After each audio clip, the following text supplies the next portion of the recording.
میں جو ریجن میں حالات دیکھ رہا ہوں تو ہم سب کو میرے خیال میں ایک جھٹکے سے اٹھ جانا چاہیے. ہمیں انویسٹمنٹ آ رہی ہے جی سعودی عرب سے, خیر مقدم کرتے ہیں جی, خیر مقدم کرتے ہیں. پاکستان کچکول کو مارا ہے, خیر میں جہاں سے جو پھینکتے ہیں ہم خیر سلوٹ کرتے ہیں, لوگ نچاتے ہیں, وہ سب ہم کرتے ہیں. لیکن کیا یہ سودا کہیں ایران کا سودا تو نہیں ہے؟ کیا پاکستان کی فوج ایک دفعہ پھر ہجرت کے لیے اپنے آپ کو اور پاکستان کے عوام کو پیش کرنے کو تیار تو نہیں ہے؟ اللہ نہ کرے, اللہ نہ کرے.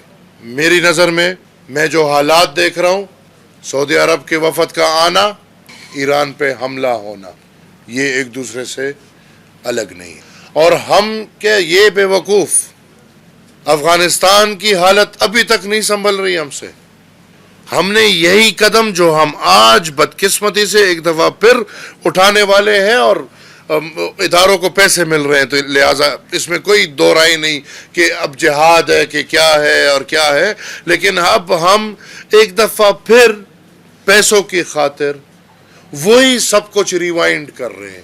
ہم نے ایک مسلمان ملک اور ایک مسلمان قوم, جو میری اپنی قوم پختون افغان قوم کو اسلام کے نام پہ تباہ کر دیا. آج تک 50 سال ہو گئے. اس تباہی کے نقصان وہ قوم بھی جھیل رہی ہے, اور اس قوم کا جو حصہ ادھر ہے, بدقسمت پختون افغان جو افغانستان میں ہے یا جو پاکستان میں ہے, اس لڑائی یا اس انہوں نے جو اجرت کیا ہے, اس اجرت کا صلہ آج تک اس پورے قوم کو مل رہے. پنجاب محفوظ ہے, پنجاب محفوظ تھا, پنجاب محفوظ ہے. اور ادھر بھی اگر آپ دیکھیں تو پیسہ آ جائے گا, ادھر مزے ہو جائیں گے, اور ایران کا ڈائریکٹ امپیکٹ بلوچستان پہ ہے, ایران کا ڈائریکٹ امپیکٹ پنجاب پہ پھر نہیں ہوگا. تو پنجاب محفوظ ہے. اور یہ میں کہنا چاہوں کہ ایک دفعہ پھر یہ وہی بات ہے کہ پنجاب پاکستان ہے, پاکستان پنجاب ہے. جب تک وہ محفوظ ہے, پورا ملک باقی جلتا رہے, جلتا رہے, جو بھی ہو. پیسوں کی وجہ سے ان کو پیسے ملتے رہیں, ان کے پاس پیسے آتے رہیں. لہٰذا میں آج سے یہ وارن کرنا چاہتا ہوں, بہت بڑی تباہی ہو جائے گی. اس کے ساتھ ساتھ میں جوڑنا چاہوں گا, چائنا میں یہ شانگلہ میں کچھ غیر ملکی, کچھ چائنا کے باشندے تھے, ان پہ حملہ ہوا اور ان کو مارا گیا. اور عجیب بات ہے, آپ اسلام آباد جائیں, وہاں گلی کونچوں میں یہ چائنیز گھوم رہے ہوتے ہیں. آپ اسلام آباد جائیں, یہ ایک ہی ملک ہے پاکستان, وہاں آپ کو مارکیٹوں میں واک کرتے ہوئے, پیدل چلتے ہوئے, سائیکلوں پہ چلتے ہوئے چائنیز ملیں گے, لیکن کبھی کسی چائنیز کو نقصان نہیں ہو. لیکن وہی چائنیز اگر پختونخوا آتا ہے تو اس کو نقصان ہوتا ہے.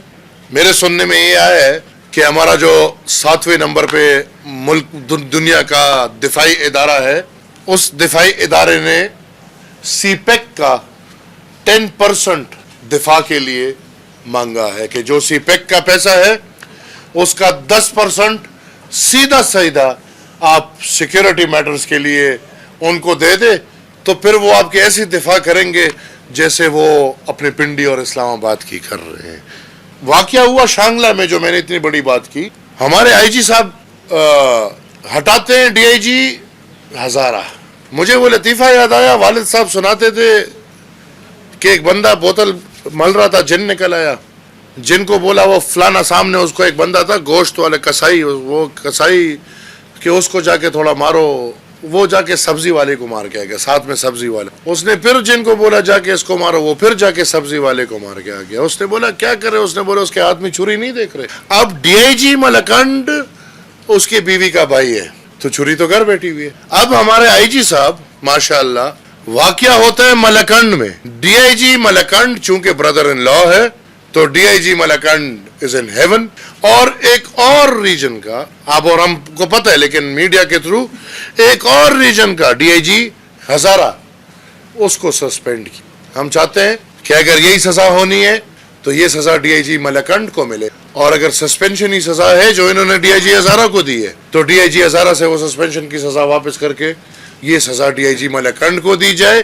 اور اگر یہ بدنیتی سے ہوا ہے تو اس کے ساتھ ساتھ یہی سزا آئی جی پختونخوا کی بھی بنتی ہے، اس کو بھی ایک سسپینشن لیٹر آ جانا چاہیے۔ پختونخوا جیسے میں نے شروع میں کہا، بے یار و مددگار، کوئی پوچھنے والا نہیں، کوئی حکومت نہیں۔ میں نے پشاور میں کہا تھا کہ عسکری پارلیمنٹ میں عسکری گورنمنٹ، اور الحمدللہ میری بات کچھ دن بعد خود ہی ثابت ہو گئی جب کور کمانڈر کے پاس چلے گئے اور پھر کوئی وضاحتیں دے رہے کہ افطاری تھی اور کوئی وضاحتیں دے رہے کہ نہیں افطاری نہیں تھی۔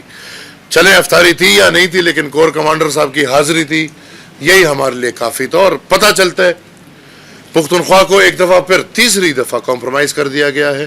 پچھلے 10 سال پختونخوا تباہ ہوا ہے، پچھلے 10 سال پختونخوا کو کوئی حق نہیں ملا، پچھلے 10 سال پختونخوا کی جو 18 امینڈمنٹ میں جو رائلٹیز تھی، جو کچھ تھا، وہ پختونخوا کو نہیں ملا، اور وہ مزید کمپرومائز، اور یہ جو عسکری حکومت ہے بیٹھی ہوئی ہے، اور یہ اس کو لایا اس لیے گیا ہے کہ پختونخوا کے وسائل کمپرومائز ہو، وہ پہلے دن سے 18 امینڈمنٹ پہ کمپرومائز۔ میں آج سمجھ نہیں آ رہی، پورے پاکستان میں اوت لیے جاتے ہیں، پورے پاکستان میں پارلیمان شروع ہے، پورے پاکستان کا نظام شروع ہے، ہمارے عسکری پارلیمان کا نظام بند ہے، ہمارے عسکری پارلیمان میں اوت نہیں لیا۔ یہ ڈرامے نہ دکھائیں، ہمیں پتہ ہے علی امین گنڈاپور جو کر رہے آپ لوگوں کے کہنے پہ کر رہا ہے۔ اور میں نے کل بھی بدقسمتی سے میرے پہلے وہ ایکسپیرینسز ہے نیشنل اسمبلی میں، مجھے تو یہ لوگ قسم سے میں وہ الفاظ نہیں استعمال کر سکتا کہ یہ لوگ مجھے کیا دکھے، اور مجھے وہاں بیٹھے ہوئے جو دکھے تو میں سمجھتا ہوں کہ پورے ملک کے دنیا کے لوگ آئے ہوئے تھے،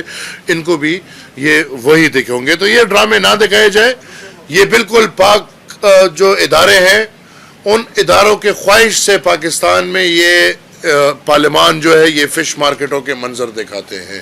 یہ ان کے خواہشات ہے کہ ایک دفعہ ایک کو لے کر آئے، پھر کہیں دوسرے کو لے کر آئے، اور دونوں کو پھر رکھنا ہے، ایک کو پھر دوسرے پہ پریشرائز کرنا ہے اور دوسرے کو ایک پہ پریشرائز کرنا ہے۔ ہمارے پارٹی کے سرکردہ لوگوں سے سیکیورٹی واپس، میں 2 باتیں کروں، ہمیں کوئی مسئلہ نہیں ہے، الحمدللہ زندگی گزاری ہے اپنی، عدم تشدد کے علمبردار ہیں، تشدد نہیں کرنا چاہتے لیکن اپنا تحفظ کر سکتے ہیں اور ہر حد تک کریں گے۔ اگر میرے پارٹی کے کسی کو بھی کوئی نقصان پہنچے تو یاد رہے میں سیدھی بات کروں گا، directly C M Pakhtunkhwa, I G Pakhtunkhwa, sector commander Pakhtunkhwa, corps commander, یہ 4 بند میرے پارٹی کے ورکرز کے ذمہ وار ہوں گے۔ اگر میرے پارٹی کے کسی ورکر کو نقصان پہنچتا ہے انشاءاللہ میں ذمہ واری لوں گا، ان کے گھر والوں کے ساتھ خدا نہ کرے لیکن یہ ایف آئی آر میں لانچ کروں گا، اور یہ 4 بندے سیدھے ہمارے ذمہ وار ہوں گے، کیونکہ یہ عجیب ماحول بنا رہے ہیں۔ ایک طرف انہوں نے 40,000 طالبان کا ریکنسیلیشن کر کے ان کو میدان میں چھوڑ دی، ہمیں اس گلی پہ پہنچانا چاہ رہے ہیں جس گلی میں یا ہمیں اس گاؤں لے کر جانا چاہ رہے ہیں جس گاؤں کے کتے کھلے تھے اور اس کے پتھر باندھے ہوئے تھے۔ تو کتوں کو چھوڑ کے پتھر باندھنا یہ میرے خیال میں ٹھیک کام نہیں ہے۔